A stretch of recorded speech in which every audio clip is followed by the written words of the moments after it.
नमस्कार दोस्तों, मैं राकेश कुमार वर्मा एक बार फिर से आपके सामने जो आपका पेपर 2 में सेट 2 में जो सेट आपका 2 था उस सेट का वीडियो सेकंड में लेकर आ रहा हूँ। ठीक है, तो जैसा कि आपसे मैंने कहा था कि प्रायिकता का क्वेश्चन था, वो प्रायिकता का क्वेश्चन आपका नहीं पूछा जाएगा। जो 2021 में पेपर होने वाले हैं उसमें नहीं पूछा जाएगा, लेकिन अगले पेपर में तो पूछा ही जाएगा।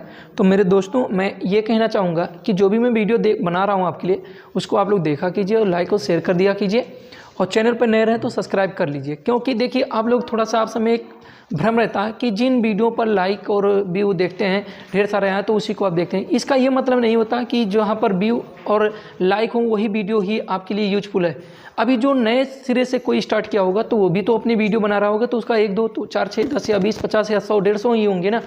तो कहने का मतलब यह है कि आप भी उन वीडियो को देखें। सबसे मायने ये रखता है कि आपको टॉपिक अच्छे मिलने चाहिए। और आप लोग ऐसा करते हैं कि जिस पे व्यू और लाइक कम रहते हैं तो आप क्या कर देते हैं, वीडियो को नहीं देखते हैं।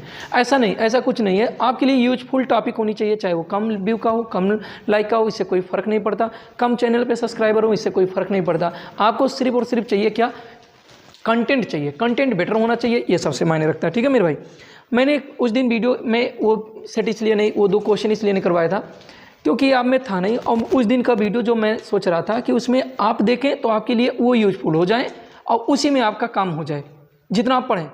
अब आज वाली वीडियो में मैं पहले वही 2 क्वेश्चन करा रहा हूँ। ठीक है, जैसा कि कह रहा, 2 विभिन्न पासों को एक साथ उछाला जाता है, एक द्विक अंक आने यानी द्विक आने की प्रायिकता। अब इसको मैं थोड़ा सा आपको थ्योरी के साथ कराने की कोशिश करूंगा। देखिए, अगर मान लेते हैं कि ये आपका कोई, ये मान लेते हैं हम कि ये हमारा कोई पासा है।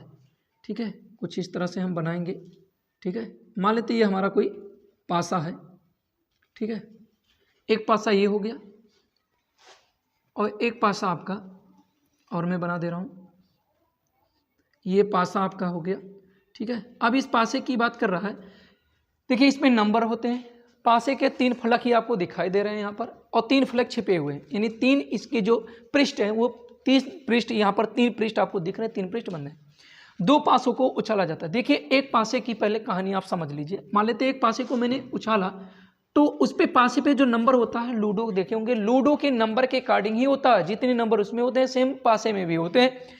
अगर एक बार उछालेंगे तो उसमें 1 नंबर आ सकता है, एक बार उछालेंगे आप 2 नंबर आ सकता है, एक बार उछालेंगे 3 नंबर आ सकता है, एक बार उछालेंगे 4 नंबर आएगा, एक बार 5, एक बार 6, बस इससे ज़्यादा नहीं, क्योंकि 6 नंबर ही होते हैं मेरे भाई। तो आपको समझना क्या है कि अगर मान लेते 2 पासे उछालेंगे तो हो सकता है पहले पे 1 आया और दूसरे पे 2 आ गया। फिर मैंने दोनों को उछाला, हो सकता है पहले पे 1 फिर से आया और दूसरे पे 2 आ गया, या मैं लेता हूँ 1 से 1 आया, फिर दूसरे को 2, फिर मैंने उछाला तो इत्तेफाक। देखिए, ये इत्तेफाक की बात बता रहे हैं। ऐसा घटना इवेंट यहाँ घट सकता है, ऐसी कोई बात नहीं कि नहीं घटेगा। आप ये मत सोचिएगा कि नहीं सर इसको आपने उछाला दोनों को तो इस पे 1 1 ही क्यों आ रहा है। मैं आपको घटना बता रहा हूँ। मान लेते हैं 1 1 आया, मान लेते हैं 2 1 आ गया, 2 2 आ गया, मतलब कितने नंबर आने की संभावना होती है वो मैं बता रहा हूँ। तो यहाँ पर 3 आ सकता है, फिर 4 आ सकता है, 5 आ सकता है, 6 आ सकता है। तो इसके साथ हो गए, फिर इसके साथ 1 हो सकता है, फिर इसके साथ 2 हो सकता है, 3 भी हो सकता है, 4 भी हो सकता है, 5 भी हो सकता है, 6 भी हो सकता है, 6 के बाद और नहीं हो सकता, 1 हो सकता है, 2 हो सकता है, 3 हो सकता है, 4 हो सकता है, 5 हो सकता है। ठीक है, तो इतने चीज़ें हो सकता है, 3 हो सकता है, 4 हो सकता है, 5 हो सकता है और 6 हो सकता है। तो देखिए, 6 6 12 6 18 6 24 6 30 और 6 6 36, यानी पूरी की पूरी, यानी 2 पासे को एक साथ उछाला जाता है तो 6 घटनाएं नहीं होके 36। एक बार अगर एक पासे को एक बार उछालते हैं तो 6 पर 1 हो रहा है, 2 पासे को उछाल रहे हैं यानी तो 6 पर पावर 2 बनना है, 3 पासे से उछालेंगे एक साथ तो 36 का यानी 6 गुणे 6 गुणे 6 हो जाएगा। मतलब जो पासे का क्रम चलता है, अगर आप एक पासा उछालते हैं तो 6 पर 1, 2 पासा उछालते हैं तो 2, 3 पासा उछालते हैं तो 3, अर्थात ऐसे अगर हम n पासे उछालते हैं तो 6 पे पावर n, जहां पर n क्या होता है, पासे की संख्या है, 1 पासे 2 पासे 3 पासे। ठीक मेरे भाई, तो इस प्रश्न में आपके जो कहा है वो भी मैं आपको क्लियर करा दे रहा हूँ, बहुत अच्छे से बता रहा हूँ, अच्छे से सीखिए, अच्छे से इसको देखिए, आपके लिए बहुत यूजफुल है। ठीक है, अभी देखिए एनटीपीसी के पेपर में, मतलब मेरा कल पेपर था, उसमें भी 2 क्वेश्चन पासे से संबंधित नहीं, क्या था, काले गेंद और लाल गेंद और पुरुष और महिला और बच्चों से संबंधित आया था। तो मेरे भाई आप अच्छे से पढ़ लें, आगे भी आपको ऐसे क्वेश्चन मिलने वाले हैं। ठीक है, कह रहा 2 विभिन्न पासों को एक साथ उछाला जाता है, एक दिक आने की प्रायिकता। दिक का मतलब होता है जब आपने दोनों को उछाला तो जो नंबर आपको दिख रहा है वही हो गया दिक। मतलब दोनों पर 2 अंक। तो मेरे भैया आप जब उछालेंगे 2 पासे को तो 6 बार तो 6 घटना हो सकती है 2 अंक आने की ना। और कुल कितनी घटनाएं होती हैं, होने को तो 36 होती हैं। तो यानी कि हमारी जो अनुकूल यानी अनुकूल कार्य मतलब जो संभव घटनाएं होती हैं वो हमारी 6 घटनाएं हो सकती हैं, और जो हमारी कुल घटनाएं कुल इवेंट जो हैं 36 हैं। तो 6 36 1/6 इसका आंसर हो जाएगा। ठीक भैया, इतनी चीजें मैंने आपको समझाने के लिए कहा। फिलहाल मैं थ्योरी भी पूरा कराऊंगा किसी दिन, लेकिन अभी फिलहाल मैं पेपर करा रहा हूं, तो मैं पेपर के जरिए आपको इतनी चीजें समझाने की कोशिश की और आपको समझ में भी आया होगा। ठीक है, अब अगला क्वेश्चन जो कह रहा है तीसरे में, ये 1 नंबर में था, तीसरे का जो क्वेश्चन है वो है 2 नंबर में। अच्छे प्रकार के फेंटे हुए ताश के 52 पत्तों में से एक पत्ता या दृक्षया निकाला जाता है, चुने गए पत्ते के राजा होने की प्रायिकता किंग होने की। अब देखिए फिलहाल तो ताश के पत्ते लगभग लोगों में आप सभी देखे होंगे, नहीं देखे होंगे तो जरूर आप उसको एक पत्ता ले आइए, एक ताश का गड्डी ले आइए, उसमें से पत्तों को देख लीजिए। वो भी मैं इवेंट जो पत्तों का होता है वो भी मैं आपको बहुत अच्छे से चैप्टर वाइज कराऊंगा, लेकिन फिलहाल अभी पेपर तो पेपर में सीखिए। 52 पत्ते होते हैं मेरे भाई, 52 पत्तों में से के होता आपका जे से शुरू करते हैं, जो क्या डिजाइनिंग का मतलब एक प्रकार से चित्र संबंधित, ऐसा चित्र संबंधित जहां पर आपको क्या किसी का पेंट वाला चित्र दिखता है। ठीक है, पेंटिंग चित्र। देखिए ये होता है जे होता है और के होता है, जे होता है, क्यू होता है, के होता है और ए होता है।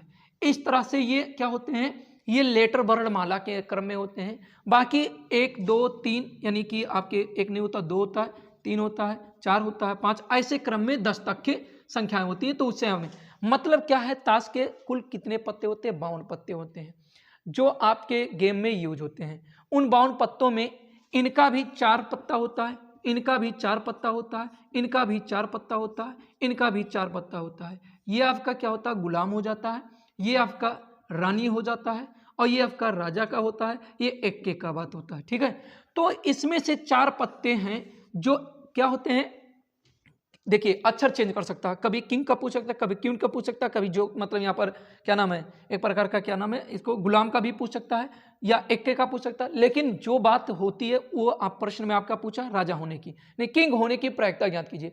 तो 52 पत्तों को फेंट दिया गया, इसे मिला दिया गया, मिक्स कर दिया गया, उसमें से किसी एक पत्ते को आप खींच रहे हैं तो उसमें राजा आए, ये ऐसा आप करें तो राजा कितनी बार आ सकता है, 4 बार आ सकता है। 4 बार यानी 52 पत्तों में से आप अगर 52 पत्तों में से बार बार खींच रहे हैं तो उसमें से 4 पत्ते ऐसे होंगे कि राजा हो सकते हैं।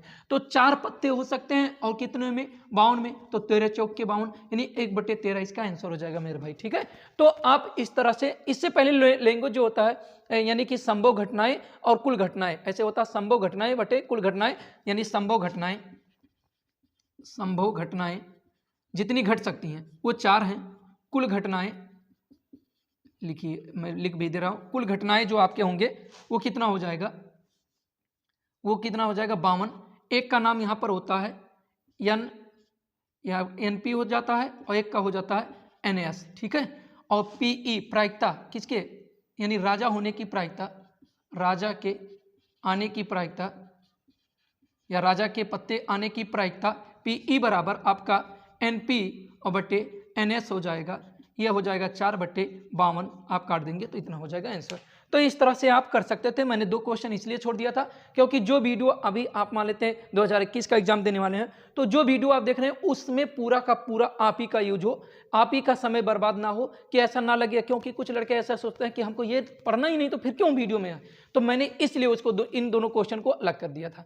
अब इन दोनों क्वेश्चन को मैं बता दिया हूँ, इसके बाद के क्वेश्चन मैं आपको तुरंत करा रहा हूँ। ठीक है, तो चलिए अब देखते हैं अगले क्वेश्चन की तरफ, और अच्छे से देखा कीजिए आप लोग, बढ़िया से देखिए और अच्छे से परसेंटेज लाइए। बढ़िया मैथ में पूरा का पूरा मैं करा रहा हूँ आपके लिए पूरी तरह से। सिर्फ आप अगर कुछ भी नहीं मैथ में पढ़े हैं तो अब तक, तो भी अब पढ़ के आप पूरा क्लियर कर सकते हैं। थ्योरी एक एक क्वेश्चन के जो भी आ रहे हैं सबकी थ्योरी में करा रहा हूँ। तीसरे तक का खंड हो गया था, आज पूरा तीसरे का कंप्लीट हो गया। कह रहा क्या, चौथे खंड में, ये भी 2 नंबर का, चौथे का क्या कह रहा, यदि बिंदु यक्स कामा वाई बिंदुओं 3,6 और -3,4 से समदूरस्थ हो तो यक्स और वाई में संबंध ज्ञात कीजिए। बहुत ही लाजवाब क्वेश्चन है। ऐसे क्वेश्चन एग्जाम में बार बार पूछा गया है, सिर्फ डाटा चेंज हो जाता है, यानी कि क्वेश्चन के अंक चेंज हो जाते हैं, 3 के 6 और -3 के 4 की जगह पे कोई अंक हो सकता है, लेकिन लैंग्वेज ये रहता है मेरे भाई। तो क्वेश्चन का सबसे बड़ा मायने क्या रखता है, लैंग्वेज आपके दिमाग में याद होने चाहिए, बाकी क्वेश्चन तो लगेगा ही। ऐसे दो बिंदु दे दिया है, एक बिंदु का नाम है क्या, मान लेते हैं इसका नाम ए और इसका नाम हम बी। ऐसे आप चित्र बना के उसमें भी एग्जाम में भी लगाइए, अच्छा लगेगा एग्जामिनर को। तो -3,4 है और एक दूसरा है 3,6 है, ठीक है। इन दोनों बिंदुओं से एक समान दूरी पर हमने बिंदु P उसका नाम रख दिया, जिसका नाम यानी हमने P नाम रख के एक बिंदु रख दिया। देखिए फिर इनको मिलाने से जो इनके बीच की दूरी है वो सेम के सेम है। और क्या कह रहा है कि यदि बिंदु, इस बिंदु का जो निर्देशांक है x, y है, कितना है x, y है, तो कह रहा है कि इनमें संबंध ज्ञात कीजिए। तो मेरे भाई मैं आपको एक सूत्र लिख दे रहा हूं, दो बिंदुओं के बीच दूरी का सूत्र, दो बिंदुओं के बीच दूरी का सूत्र वो क्या होता है मैं आपको बता दे रहा हूं, वो होता है x1 - x2 का whole square plus y1 - y2 का होल स्क्वायर, ठीक है। अब ये देख, तो ये आपको देखना था कि ये हमारा फार्मूला होता है, ठीक है। कहीं कहीं ऐसा कुछ लड़के कहते हैं नहीं सर ये किताब में लिखा है x2 - x1 का स्क्वायर प्लस y2 - y1 का स्क्वायर।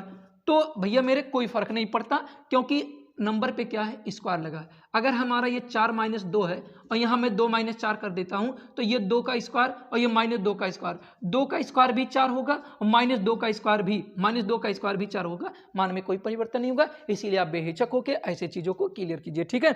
और आप लोग थोड़ा सपोर्ट कीजिए। सपोर्ट करने का मतलब यह है कि आप लोग ऐसा ना करें कि चैनल को आप सब्सक्राइब नहीं करते, फिर क्या नाम है और भी चीज़ें आप ऐसा कि वीडियो को लाइक नहीं करते, देख लेते हैं। देखिए इंटरेस्ट के साथ देखिए, आपको तो अच्छे मार्क्स लाने हैं मेरे भाई, अच्छे मार्क्स लाने के लिए आपको पढ़ना पड़ेगा, ऐसे नहीं काम होता। और मैं आपके सहयोग में हूँ, तब भी आप ऐसा काम करते हैं कि क्या नाम है थोड़ा सा पढ़ लिया, 1-2 मिनट देख लिया। अरे पूरा देखिए, एक वीडियो को आप पूरी तरह से देख लीजिए, शिद्दत से गारंटी बता रहा हूँ। अगर आपका मन नहीं किया लाइक या सब्सक्राइब करने के लिए, तब फिर मुझसे कहना, ठीक है।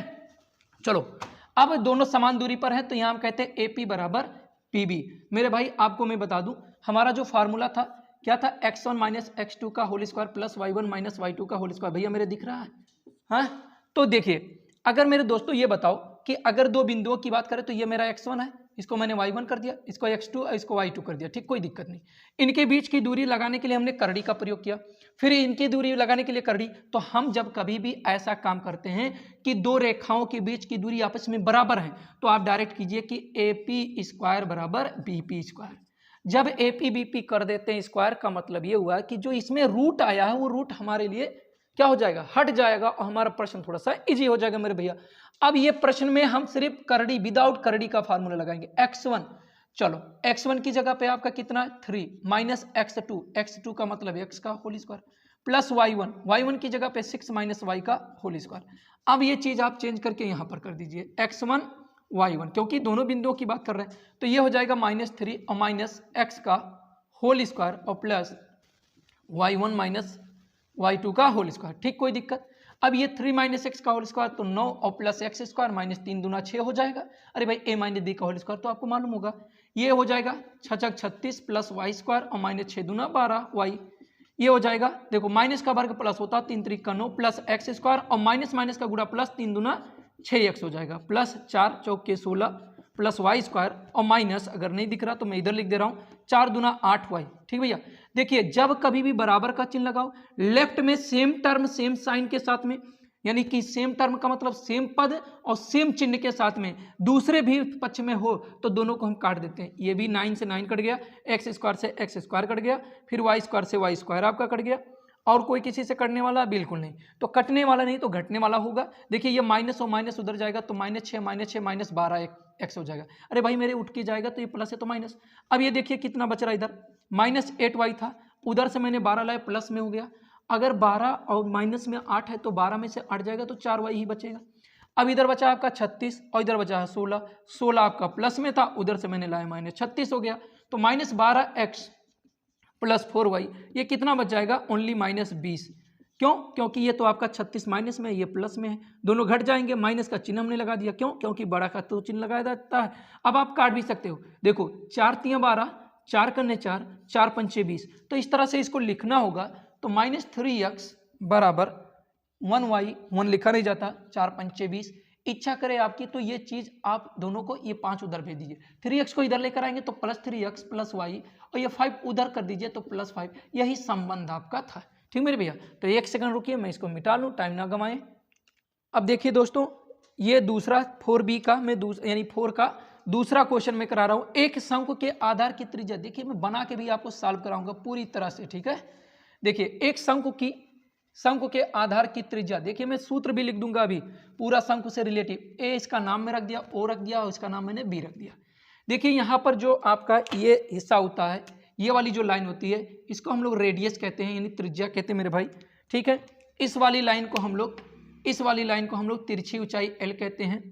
और जो ये आपका ब्लैक में है, इसको हम लोग ऊर्ध्वाधर लाइन कहते हैं, यानी ऊर्ध्वाधर ऊंचाई, और इसको हम लोग स्मॉल एच से दर्शाते हैं। तो जो शंकु का, हम आपको बता दें, शंकु का वक्र पृष्ठ, देखिए सूत्र पहले देख लीजिए बढ़िया से।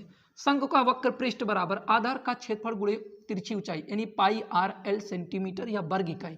अगर जो भी देगा वर्ग इकाई, जो मात्रक देगा सेंटीमीटर में रहेगा, सेंटीमीटर स्क्वायर, मीटर रहेगा मीटर स्क्वायर।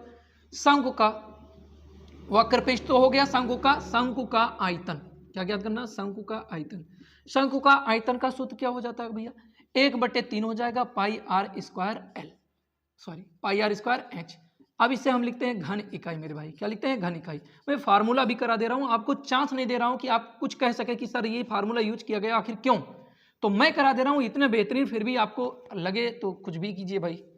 अब इसके बाद आ जाता है एक, देखिए ये जो बन रहा है इस तरह से, ये हमारा राइट एंगल ट्रायंगल बन रहा है जो AOB है।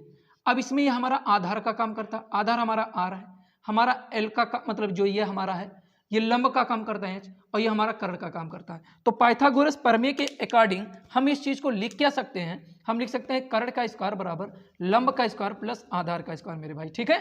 तो अगर यहाँ से L का मान निकालना हो तो करड़ी कर देंगे, और ये इस तरह से, अगर इसका मान निकालना हो तो इसको रोकेंगे, इसको उधर भेजेंगे। तो एच स्क्वायर बराबर क्या हो जाएगा, L square minus R square. तो एच बराबर करड़ी में L square minus R square. अगर यहाँ से आर स्क्वायर निकालना है तो आर स्क्वायर को रोको, उधर उसको भेजो, तो L square minus H square. अगर आर बराबर निकालना है तो करड़ी में एल स्क्वायर माइनस, तो ये आर यानी आर बराबर फिर क्या हो जाएगा, L square minus H square. अब देखिए यहाँ पर मात्रक के रूप में इकाई मीटर में दिया तो मीटर में, सेंटीमीटर में देगा तो सेंटीमीटर में। तो मेरे भाई मैंने आपको ये भी सूत्र बता दिया, आपको अच्छा लगे तो इसको नोट करके अब हम क्वेश्चन पे चलते हैं जो हमारा क्वेश्चन का हुआ है, ठीक है। अब देखिए फार्मूला भी मैंने करा दिया, अब क्वेश्चन की बात करते हैं। तो क्वेश्चन आपका कह रहा क्या कि एक शंकु के आधार की त्रिज्या 3.5, इसका मान जो दिया 3.5 सेंटीमीटर दिया है, और तथा ऊंचाई 12 सेंटीमीटर, ये 12 सेंटीमीटर दिया है। तो इसमें सिर्फ पूछ रहा है क्या, तिर्यक ऊंचाई पूछ रहा है, यानी एल का मान पूछ रहा है। ये भी क्वेश्चन कई बार रिपीटेड क्वेश्चन है, ये भी एग्जाम में पूछा जाता है कई बार। तो एल बराबर अभी मैंने सूत्र लिखा कि एच का स्क्वायर प्लस आर का स्क्वायर, आप कर सकते हो, ठीक है। तो एच का मतलब 12 का स्क्वायर, एल का मतलब 3.5, आर का मतलब 3.5 का स्क्वायर। बोलो कोई दिक्कत है।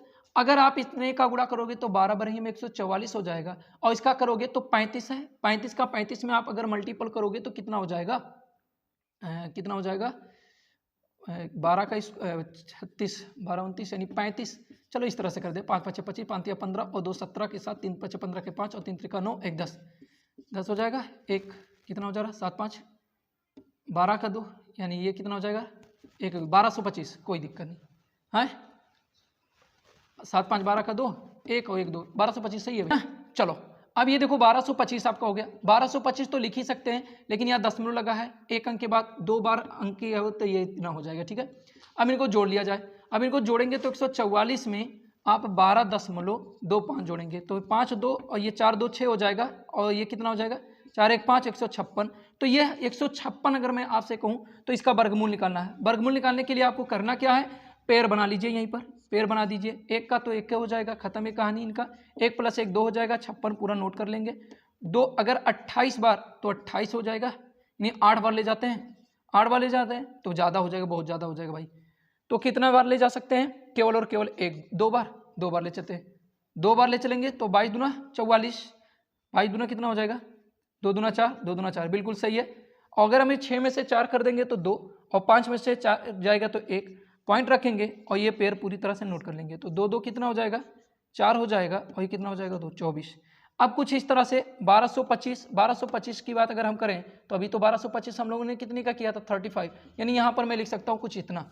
तो इसका जो वैल्यू पूरा आया था यानी 156 दशमलव कुछ 25 करके, तो ये कितना हो जाएगा, 12.35 करके इसका वैल्यू बन जाएगा। ठीक है, तो इतना सेंटीमीटर हो जाएगा आपका आंसर। ये यल का मान हो गया। ठीक है, अब इसको मिटाते हैं तो फिर आगे चलते हैं। ठीक है, तो इसका आप इतना कर सकते हैं, यहाँ से यहाँ 3 नहीं 5 बार ले जाएंगे तो काम हो जाएगा। 5 × 5 = 25 का 5 हो जाएगा, 5 × 20 = 22 और 5 × 2 = 10 और दोबारा काम खत्म। ठीक है, तो 12.5 ही आएगा। कितना आएगा? 12.5। ठीक है भैया, चलिए अब इसको मिटा रहे हैं, आगे चलते हैं अगले क्वेश्चन की तरफ।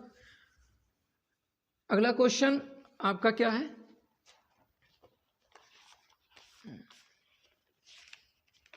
अगला क्वेश्चन ट्राइगोनोमेट्री का है। कह रहा है यदि, यह भी 2 नंबर का है, यदि tan A बराबर कितना हो? काट B हो। क्या हो? काट B। तो कह रहा है कि ज्ञात कीजिए कि A + B, कह रहा है A + B बराबर 90 होगा, ये हमको प्रूव करना है। तो कोई दिक्कत नहीं है, हम जानते हैं कि tan A अगर इधर है तो ये भी दोनों पक्ष अगर बराबर है तो इधर इसको मैं tan में सेट करूंगा, तो इसको लिख सकता हूँ tan 90 - B, क्योंकि tan 90 - B क्या होता है? काट B होता है। देखिए आगे चलिए, अब देखिए दोनों पक्षों में tan है, तो tan से tan हटाने पर यानी A बराबर 90 - B लिख सकते हैं। इस B को मैं इधर लाऊंगा तो A + B बराबर कितना हो जाएगा मेरे भैया? 90 हो जाएगा, जो आपको प्रूव करना था वो प्रूव। बीच बीच में थोड़ा सा हम लोग स्टॉप लेते हैं, क्योंकि इधर से गाड़ी वगैरह जाता है ना तो फिर और ज़्यादा आने लगते हैं, इसलिए हम लोग रोक लेते हैं भाई, इसके लिए चिंता मत कीजिएगा। देखिए एक क्वेश्चन और है, वह अनुपात ज्ञात कीजिए जिसमें बिंदु इतना यानी -3, 10 और 6, -8 को मिलाने वाले रेखाखंड को बिंदु 1, -1, 6 विभाजित करता है। सेम इसी तरह के कल NTPC में क्वेश्चन आया था, बहुत ही मज़ेदार क्वेश्चन था। सेम ऐसे ही लैंग्वेज पे था, पूरा का पूरा ही लैंग्वेज ऐसे था, सिर्फ डिजिट चेंज हो सकते हैं और उसका वैल्यू भी आया था 3:2 या 2:3 आया था भैया। हाँ, तो कम से कम आप सब अच्छे से पढ़ें, क्योंकि आगे आपको जो भी जॉब की वैकेंसी वगैरह आएगी ना, तो उसके लिए आप जब एग्जाम दोगे तो कहीं ना कहीं इस तरह के भी क्वेश्चन आपको मिलेंगे। ये चौथे का मैं लास्ट क्वेश्चन करा रहा हूँ। कह रहा कि 2 बिंदु हैं, ऐसे कोई 2 बिंदु आप ले लीजिए अपनी इच्छा अनुसार, इसका नाम A और इसका नाम B। यहाँ पर जो पॉइंट दिया 3, 10 दिया है और इसका दिया 6, -8। कह रहा है कि एक बिंदु है जो इनको काट रहा है, यानी जिसका नाम हम P रख देते हैं -1, 6 यानी -1, 6। अब ये जिस अनुपात में यम अनुपात n में काट रहा है, तो यम अनुपात n में काट रहा है तो वो कितना इसका वैल्यू होगा, ये वाला हिस्सा कितना होगा और ये वाला हिस्सा, मतलब AP का हिस्सा पूछ रहा है और PB का हिस्सा पूछ रहा है, यही हमको ज्ञात करना है। देखिए कितना आसान है। जो निर्देशांक होता है, तो मैं ऐसे कहता हूं कि ऐसे प्रश्नों को सॉल्व करने के लिए पहले एक बात अपने दिमाग में ट्रिक जैसा समझ लीजिए, क्योंकि ट्रिक की बात होती तो आपको ज़्यादा समझ में आता है। आप अगर यहाँ से जो x का बिंदु आया है, चाहे वो x का बिंदु आया हो, तो इन दोनों के साथ में जब वैल्यू x का निकालेंगे तो m और n हिस्सा इसमें काम करेगा। m और n हिस्सा काम का मतलब, जब इनको हम ये वाला पॉइंट P का जो x, y वैल्यू होता है, x को ज्ञात करने में भी m और n आएगा, y को ज्ञात करने में भी m और n आएगा, तो किसी दोनों में से किसी एक को ही आप निकालिएगा, क्योंकि दोनों का अनुपात सेम आएगा। तो आपको जब बिंदु पूछेगा तब आप दोनों लिखिएगा। तो मैं लिखता हूं x के लिए, किसके लिए भैया? x बिंदु के लिए, x अक्ष या ऐसे x बिंदु के लिए, x बिंदु के लिए या भुज बिंदु के लिए, x बिंदु के लिए, x बिंदु के लिए x बराबर क्या होता है? देखिए यहाँ पर आपका m1 x2 प्लस n1 यानी n1 हो जाएगा, बड़ी दिक्कत है। m यहाँ पर क्या हो जाएगा? mx2 प्लस n x1 बटे m प्लस n। आवाज़ की वजह से बड़ी दिक्कत होती है, रुकने की इच्छा आ जाती है। देखिए -1 यहाँ पर रख दिया हमने, m का मान कुछ मालूम नहीं है, x2 का मान यहाँ पर x1 x2 6 हो गया, प्लस n का मान तो मालूम नहीं है, x1 का मान -3 है, और बटे फिर हम लिख सकते हैं m प्लस n। ठीक है, अब इनका गुणा इधर करेंगे तो -m -n, ये 6m और -3n। ठीक है भैया, फिर आपको करना क्या है? m को m की जगह पर, तो -6 -1 -7m हो जाएगा, और -3n उधर से लाएंगे प्लस n हो जाएगा, -7m माइनस कितना हो जाएगा? 2n। माइनस ने माइनस को काट दिया, m बटे n बराबर 2/7, तो यानी m अनुपात n बराबर कितना हो जाएगा? 2:7। ठीक है मेरे भैया, तो आप चाहे y का मान लेकर निकाले चाहे x का, दोनों में सेम आंसर आए, कोई दिक्कत नहीं है। फिर इसको मिटा के आगे हम चलते हैं। अब देखिए हम 5वें वाले खंड में चल रहे हैं, यानी 5वें में भी कह रहा सभी खंड करने हैं। हर एक खंड आपका कितने नंबर का भैया? 4-4 नंबर का है। ठीक है, तो इस खंड में से मैं पहले उस क्वेश्चन को यानी गा नंबर क्वेश्चन को ले रहा हूँ। क्यों ले रहा हूँ? क्योंकि वो क्वेश्चन आपका क्या सरल रेखा का है। अभी मैं सरल रेखा ही बताया, तो इसीलिए मैं सरल रेखा का क्वेश्चन ले रहा हूँ। 24 या 25 मिनट का वीडियो हो गया, ज़्यादा टाइम नहीं लेंगे। ठीक है, क्योंकि आपको बोरिंग ज़्यादा महसूस होने लगता है। देखिए पाँचवें का मैं गा करा दे रहा हूँ, बाकी ट्राइग्नोमेट्री का सब कराऊंगा, इससे चिंता करने की कोई ज़रूरत नहीं है।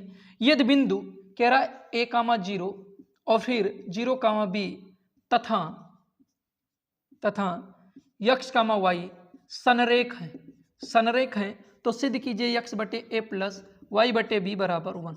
इसको आप तीन मेथड से कर सकते हैं। एक तो परवड़ता मेथड होता है, एक दूरी की मेथड होती है और एक त्रिभुज के क्षेत्रफल का भी मेथड होता है। लेकिन आपको यहाँ पर जो करना है परवड़ता का मेथड नहीं यूज करना, ये फर्स्ट ईयर के स्टूडेंट के लिए रहेगा। उनके फर्स्ट ईयर के स्टूडेंट में परवड़ता का ही रूप लेकर बताया कि परवड़ता की सहायता से आप सिद्ध कीजिए कि x बटे ए प्लस वाई बटे बी बराबर 1 होते हैं। तो मैं आपको क्या बताने वाला हूँ, मैं आपको त्रिभुज, क्योंकि आपके सिलेबस में त्रिभुज का ही यहाँ पर रूल लिया है, तो वो रूल आप यहाँ पर यूज करेंगे। इसका मतलब क्या है, संरेख का मतलब कि ये तीनों बिंदु एक ही बिंदु यानी कि एक ही सरल रेखा पर है। इसका मतलब ये हो गया संरेख, सभी के सभी एक संरेख में, एक सरल रेखा में है तीनों बिंदु। तो देखिए एक सरल रेखा में होने का क्या चांस होता है, इसके लिए हम लोग करते हैं कि मान लेते हैं ये भी किसी त्रिभुज का शीर्ष है, ये भी किसी त्रिभुज का शीर्ष है और ये भी किसी त्रिभुज का शीर्ष बिंदु है। तो इसके लिए त्रिभुज का क्षेत्रफल का सूत्र 1/2, फिर हमारा होता है x1 y2 minus y3 plus x2 y3 minus y1 और plus x3 y1 minus y2। ये होता है हमारा त्रिभुज का क्षेत्रफल। अगर किसी त्रिभुज के क्षेत्रफल को 0 के बराबर कर दिया जाए तो 1/2 जो था वो भी तो मल्टीपल होकर 0 हो जाएगा इधर 2 का, तो इतना बचता। अब इस चीज में हम अगर तीन बिंदु है, ये प्रतिबंध होता है, ये प्रतिबंध होता है कि तीन बिंदु है या तीन बिंदु है संरेख है, प्रतिबंध संरेख होने का प्रतिबंध संरेख का क्या होता है कि किसी भी त्रिभुज का क्षेत्रफल 0 के बराबर कर दिया जाए तो वो बिंदु हमारे संरेख होते हैं। तो यहाँ पर x1 का मान a हो गया, y1 y2 का मान b हो गया, y3 का मान हमारा y हो गया, प्लस x2 का मान 0 है। जब 0 हो तो इसमें कोई मान रखने की जरूरत नहीं, वैसे लिख दीजिए। x3 का मान x, y1 का वैल्यू 0 माइनस y2 का मान b इक्वल क्या हो जाएगा मेरे भाई 0। अब ये दोनों का गुणा करेंगे तो ए बी हो जाएगा और माइनस ए वाई, इसका गुणा कर देंगे तो 0 हो जाएगा और प्लस इसके साथ गुणा कर देंगे तो 0 और इनके साथ करेंगे तो माइनस बी एक्स बराबर 0। ए बी को मैंने उधर रहने दिया, इनको मैंने इधर उठा के लाया तो B x plus A Y. अब हमें जो सिद्ध करना है वो एक्स बटे ए प्लस वाई बटे बी और बराबर 1 सिद्ध करना है। तो आप क्या कीजिए, दोनों पक्षों में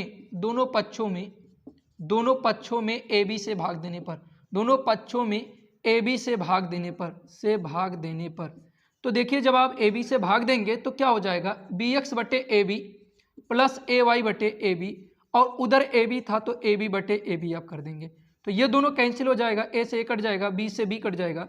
तो इस तरह से बचेगा क्या, एक्स बटे ए प्लस वाई बटे बी बराबर कितना हो जाएगा मेरे भाई 1, जो आपको प्रूव करना था। ठीक है, तो और देखिए अभी इससे पहले वाला जो पेपर मैंने करवाया था तो उसमें हमको टाइमिंग इस तरह से आ गया था कि 4 वीडियो बनाना पड़ा था। हमको लगता है कि अब की बार 3 ही वीडियो बनाने में काम चल जाएगा और इसी तरह से अपना भी अप्रोच रखिए क्या पेपर सॉल्व करने का, क्योंकि हमको लगता है कि अगर अब की बार तो 1.5 घंटे से ज़्यादा नहीं जाएगा। 30, 60 और 30, 90 मिनट से ज़्यादा नहीं, 1.5 घंटे, 3 घंटे 15 मिनट का पेपर होता है, 1.5 घंटे में मैं कराऊंगा। ठीक है, तो कम से कम आप इस बात को रखिए, नोटिस कीजिए कि आप भी अगर इस तरह से पढ़ते हैं, इस तरह से आपकी तैयारी है तो 1.5 घंटे से कम समय में आपका पेपर सॉल्व हो जाएगा। तो दोस्तों अगर आपको सही लगे वीडियो को लाइक शेयर कर दें और चैनल पर नए हो तो सब्सक्राइब करके बेल आइकन को भी दबा लें ताकि आपको कोई भी वीडियो अगर इस तरह से रहे तो आप तक नोटिफिकेशन जल्द से जल्द पहुंच सके। जय हिंद, जय भारत।